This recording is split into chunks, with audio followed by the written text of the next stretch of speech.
Liverpool, a day in mid-February 1993. There was no strong wind that morning, no dark cloud hanging in the sky, nothing to warn that something terrible was about to happen. It was just another ordinary day in the town of Bootle, a suburb of Liverpool, England. That morning, a young mother named Denise Fergus brought her little boy to the New Strand shopping center. Her son was James Bulger, just 3 years old, with chubby cheeks, light brown hair, and a wobbly little walk that made strangers smile. James loved going shopping with his mum. It was exciting for a child, shelves filled with colorful items, soft music playing through the speakers, sweets placed low enough for small hands to reach. Denise strolled along, choosing what she needed. James walked beside her, holding her hand, wide-eyed and curious. She stopped for a moment to speak with a shop assistant, just a few seconds. She let go of James's hand to search for some coins in her purse. And when she turned back, that tiny hand was gone. In the rush of a shopping center, it's not unusual for a child to wander off. Denise thought James might be just a few steps away, maybe hiding behind a clothing rack or distracted by something shiny on a shelf. She called his name softly at first, then louder, more urgently. "James, James, where are you?" She moved quickly down the aisles, looking behind counters, around displays, scanning the crowd. A few people noticed her rising panic. A staff member called security, and soon after, the police were notified of a missing child. An alert was sent throughout the shopping center. At that moment, no one knew that James hadn't simply wandered off. Security footage later revealed something haunting. On a black and white screen, a 3-year-old child is seen being led away by 2 older boys. There was no audio, just grainy images, but it was clear. James was walking calmly, hand in hand with 2 strangers. No struggle, no fear, just trust. They disappear from view. 3 small silhouettes heading toward the exit, stepping into a world beyond the cameras.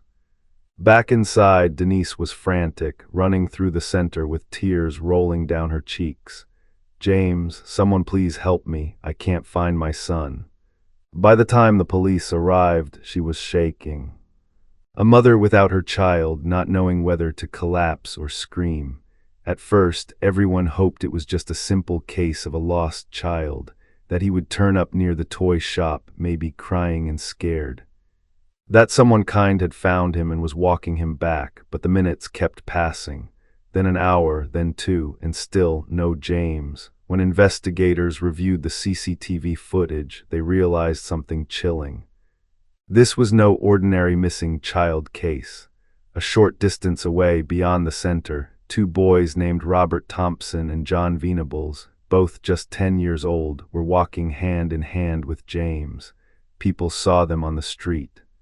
3 boys, 2 big, 1 small. Nobody questioned it too deeply. Some even thought they were brothers. What no one knew was that James's life was already in danger. Over 30 witnesses saw the boys with James that day. A few even stopped to ask, "Is he all right?" The boys answered, "He's lost, we're taking him home." And people believed them, they let them go. Back at the police station, Denise sat silent, holding onto James's tiny blue jacket. Her hands trembled, her heart felt hollow. How could a 3-year-old child simply vanish? No one had heard a scream. No one saw him run. He had just disappeared. All that remained was a growing silence. And a fear that slowly turned into dread. Liverpool was holding its breath. Jon Venables was 10 years old, so was Robert Thompson, but the numbers on paper didn't quite explain the lives they lived. Robert was the 5th of 7 children. His father had left the family years before, and his mother was struggling, both emotionally and financially. Their home in Walton, Liverpool, was filled with noise, chaos, and neglect. Robert had once been described by teachers as quiet and withdrawn, but that had changed.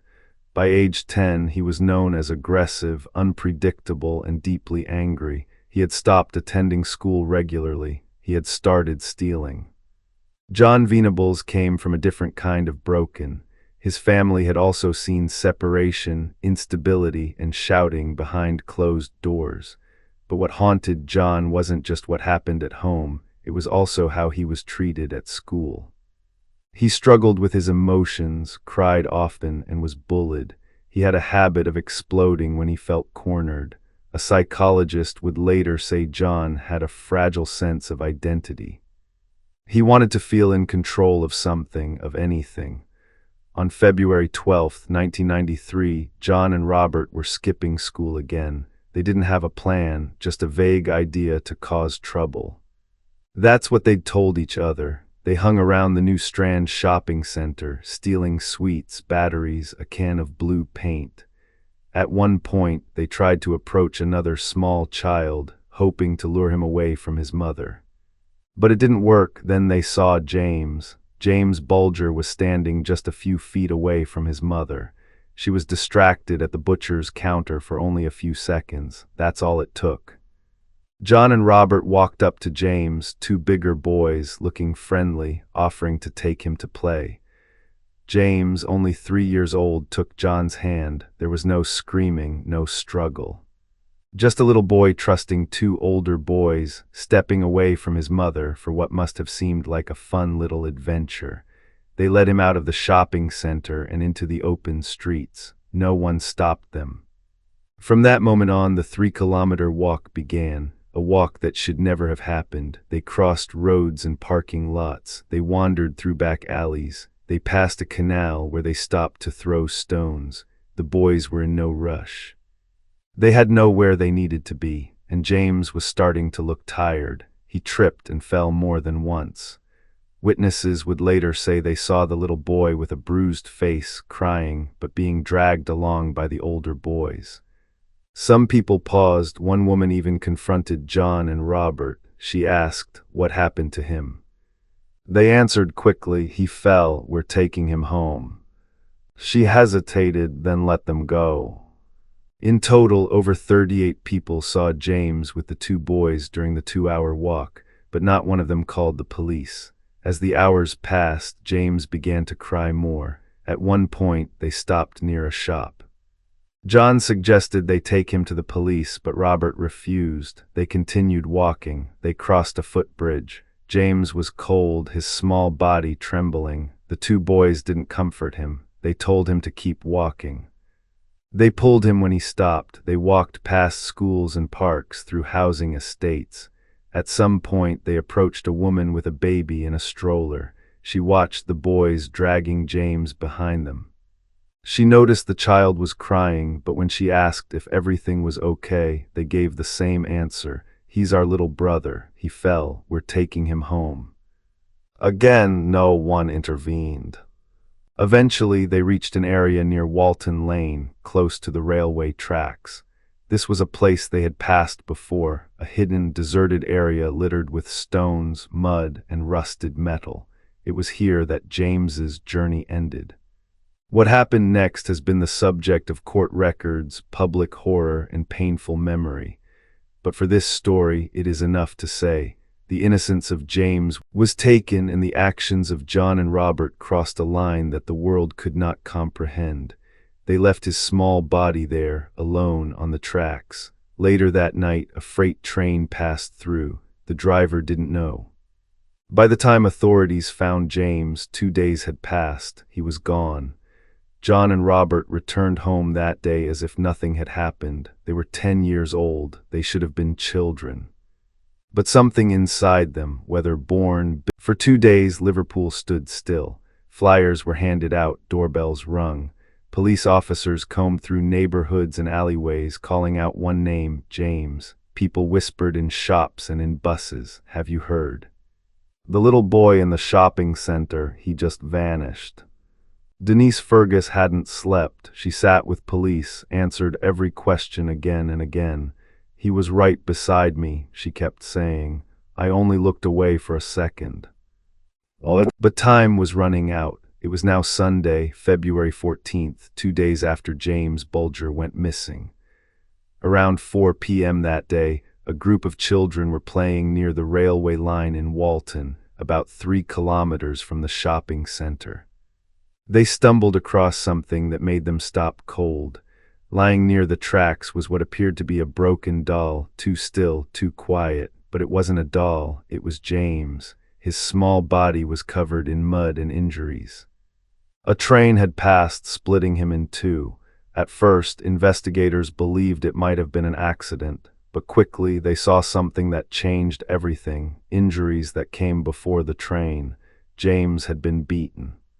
He had been left there deliberately. This wasn't a tragic accident, it was a crime. The railway line was sealed off. Forensics teams began collecting evidence: shoe prints, fingerprints, the tin of blue paint found nearby.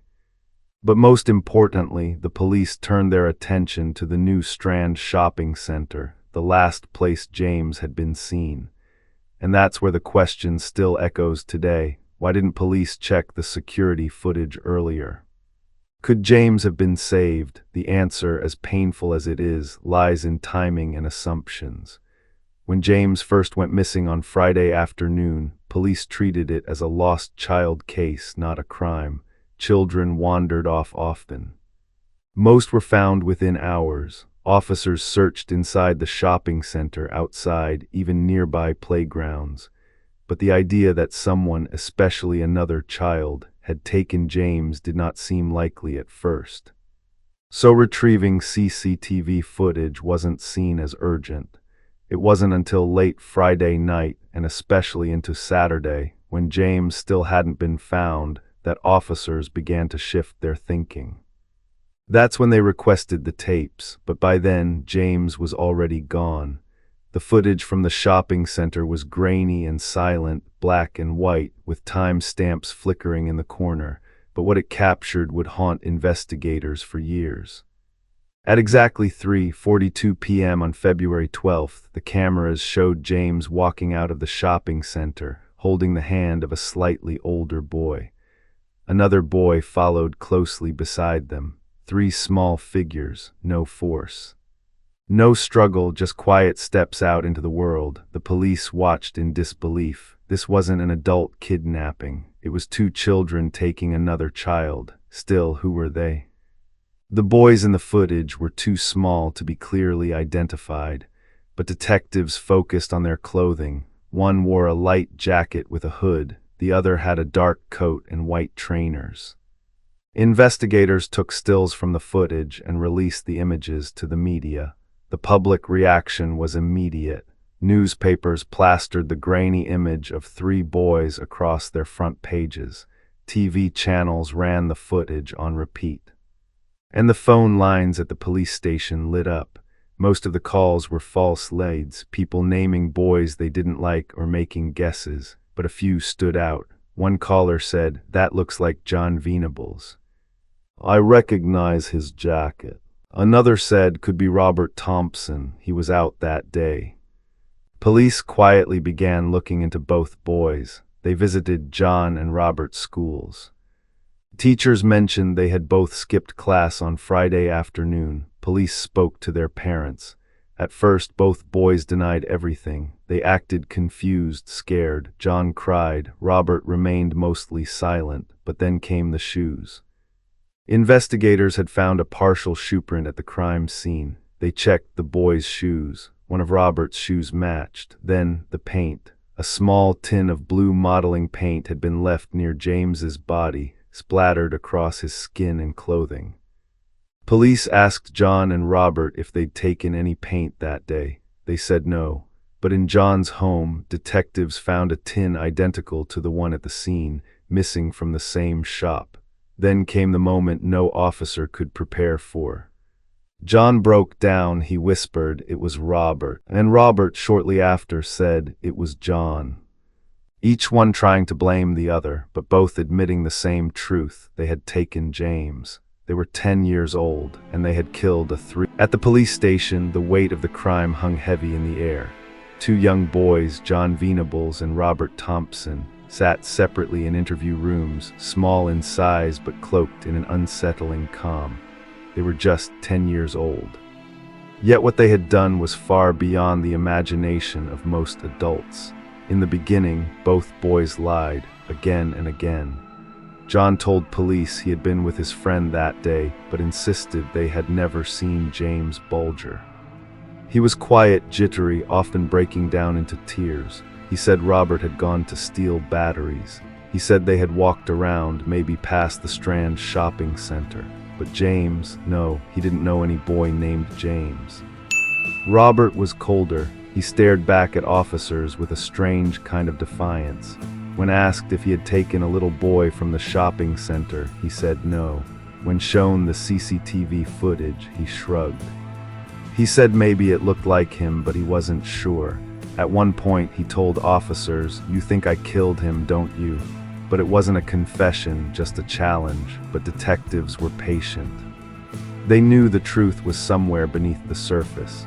They showed Jon the CCTV image of two boys holding hands with a toddler. One boy clearly looked like Jon. He lowered his head, his hands shook, then came a moment of silence. And finally a whisper, "That's me." That crack opened the door. Jon admitted he had been there. He said Robert had done it. Robert had thrown bricks. Robert had hit the boy. Robert had told him what to do.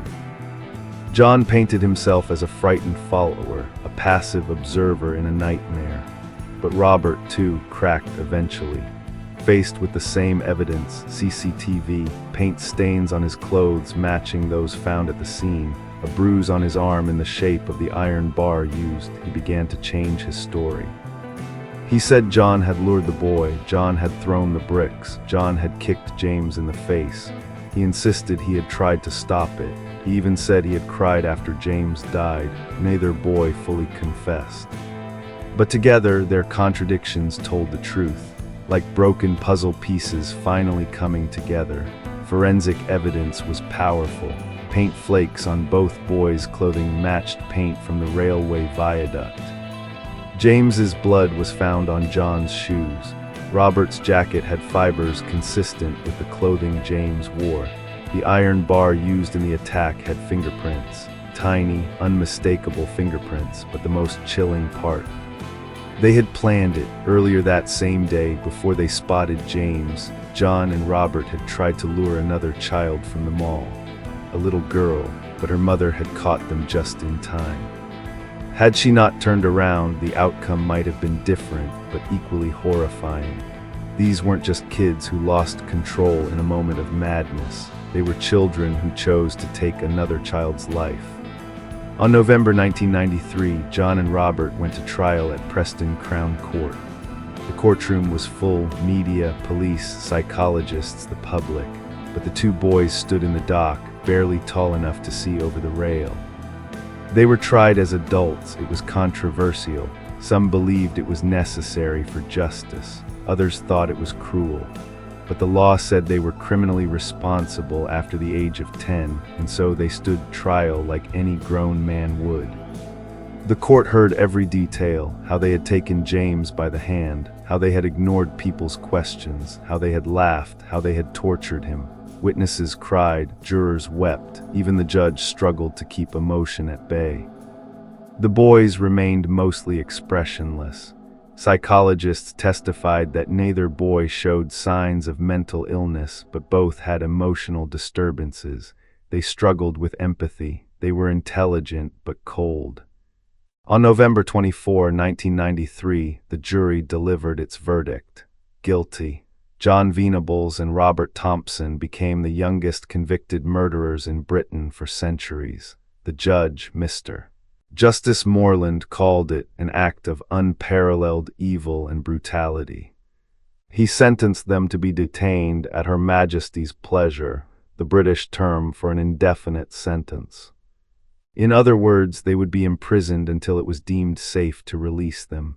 Outside the courtroom, public anger boiled. Some shouted, some held signs, some cried for justice. Others cried for James, but nothing could bring him back. 2 10-year-old boys had forever changed the meaning of innocence. Years passed. Behind the tall walls of secure children's units, Jon Venables and Robert Thompson grew from boys into teenagers.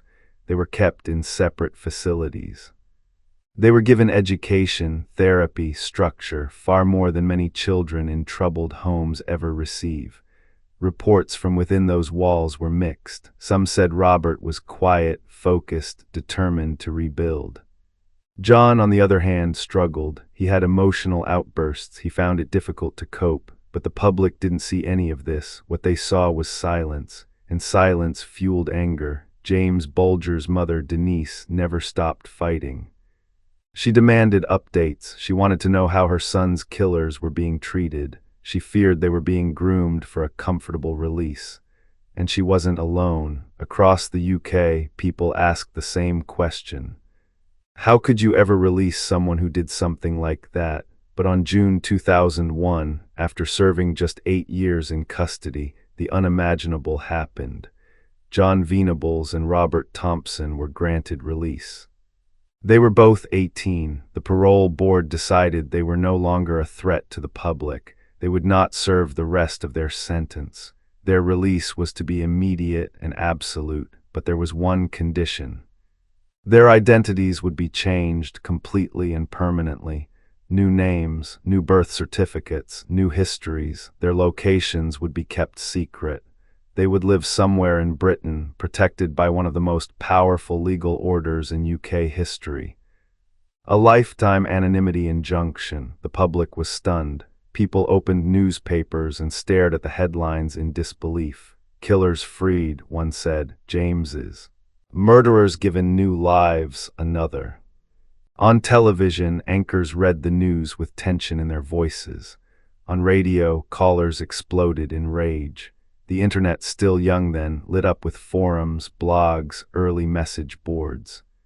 Why do child murderers get more protection than the victim? Who is watching them now?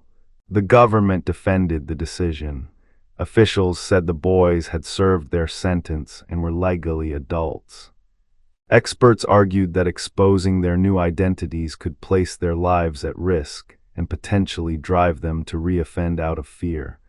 But James's parents, especially his mother Denise, were shattered. She called it a betrayal. She had lost her son forever, and yet the people who had taken him away were now free, living under new names, possibly in new towns, possibly walking among children again. She feared they could be anywhere, maybe near a school.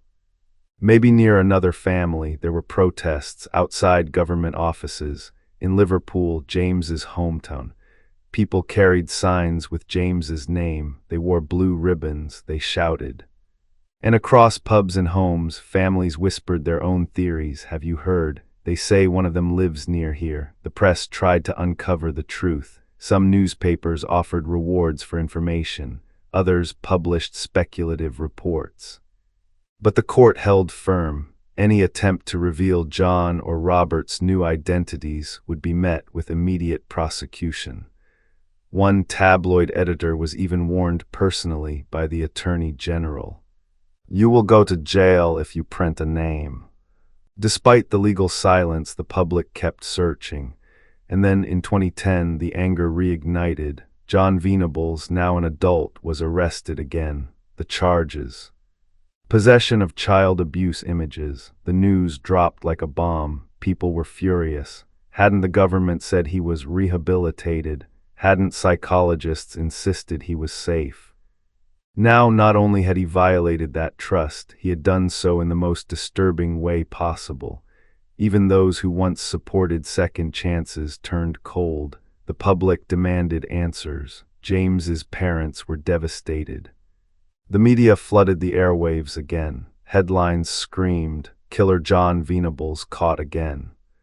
Venables was sentenced to 2 years in prison. But even then, when he was released again in 2013, his identity remained protected. The court doubled down. He was still under anonymity, still hidden from public view, and so the debate raged on. What is justice? Who deserves protection? And who speaks for the victim when the system seems to shield the guilty? As years go by, the names Jon Venables and Robert Thompson still stirred deep anger across Britain. Not just because of what they did, but because of what happened after. A child was taken, 2 others were freed, and a nation was left asking whether justice had truly been done. The fears of a nation came true. In 2017, 7 years after his first rearrest, Jon Venables was caught again. This time, the charges were even darker. Thousands of indecent images of children. Some as young as toddlers, some matching in terrifying detail the age of James Bulger himself. And it wasn't just images. He was also found with a manual, a disturbing guide on how to abuse children without getting caught. The news was like a crack of thunder. Across Britain, anger roared once more, but this time it was different. It was not shock, it was fury, because people had warned this would happen, because a mother had begged. Because a child had died, and now the killer had come full circle, again hurting the innocent. The government held emergency meetings. Security was tightened. But one thing did not change. Jon Venables' identity was still protected. He was still under lifetime anonymity, even as a repeat offender. Even as he stared into the camera, caught again in depravity, the system shielded his face, and the people could do nothing. The court reaffirmed the order. Publishing his name or revealing his face remained a crime. No matter what he had done, he was still covered by a legal wall that no ordinary citizen could climb. Petitions flooded the government. Over 200,000 people signed one demanding the order be lifted. Why does a monster get more rights than a child he murdered? One parent asked on national TV, but nothing changed. And so the question, first asked in 1993, echoed again, louder than ever. Can a child murderer ever be truly rehabilitated? The courts had said yes. The psychologists had said yes. Even the law had agreed.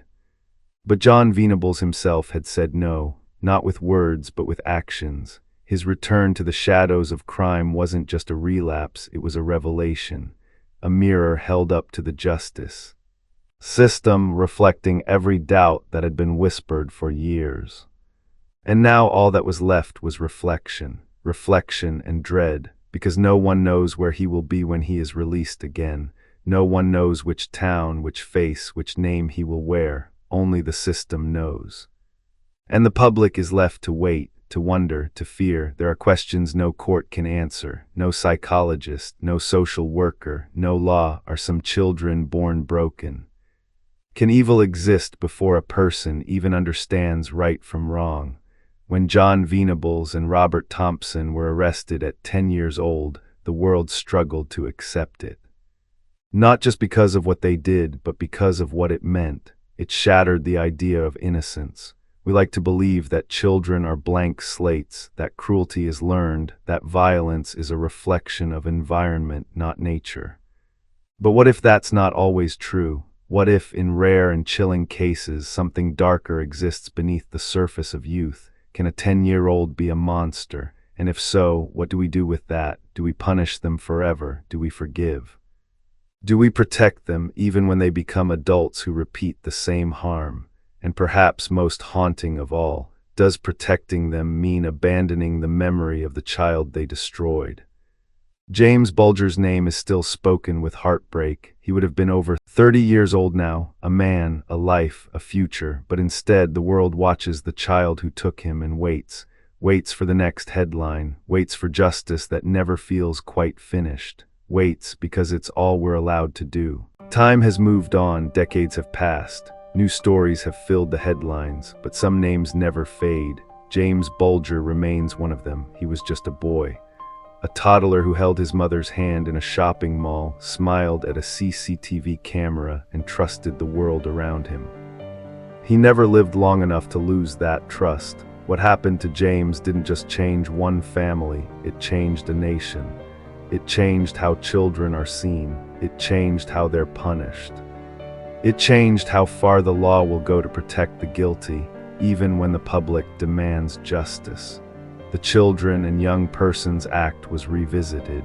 Parliament debated the age of criminal responsibility. Media ethics came under fire, and for a long time the British justice system stood at a crossroads. What does justice look like when the criminal is a child?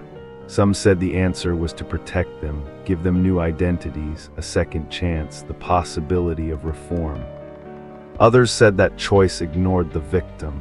ignored James, ignored Denise, the mother who buried her son at age 2 and then watched his killers be released, renamed and reshielded again and again. To this day, she fights for James. For other families, for laws that don't forget the innocent in the name of protecting the guilty. She has become a voice stronger than the system that failed her, and that voice still echoes in every courtroom, in every prison, in every headline about Jon Venables. James's legacy lives not only in legal debates or tabloid stories, it lives in the way parents hold their children tighter, in the way strangers watch more carefully, in the way society questions innocence itself. And perhaps that is the cruelest truth of all, that a 2-year-old child had to die. So the world would start asking harder questions. We may never have the answers. We may never agree on what justice means for children who kill. But we must never forget the one who was lost, James Bulger. His name should never be smaller than those who took his life. His story should never be reduced to a court file or a media frenzy. He was a son, a brother, a boy who loved toy soldiers and giggled when the wind touched his face. We remember him not just to mourn, but to remind ourselves that justice is not just punishment, it's memory, it's truth. It's choosing not to look away even when it hurts. If this story moved you, if James's legacy still echoes in your heart, please consider subscribing to Rose and Crimes for more real-life stories that dig deeper than headlines. We bring you the cases that ask difficult questions and the voices that deserve to be heard. Like, share, and comment below. What do you think justice means in cases like this? Let's talk about it. Let's remember. Let's never forget. This is Rose and Crimes, where truth meets empathy. See you in the next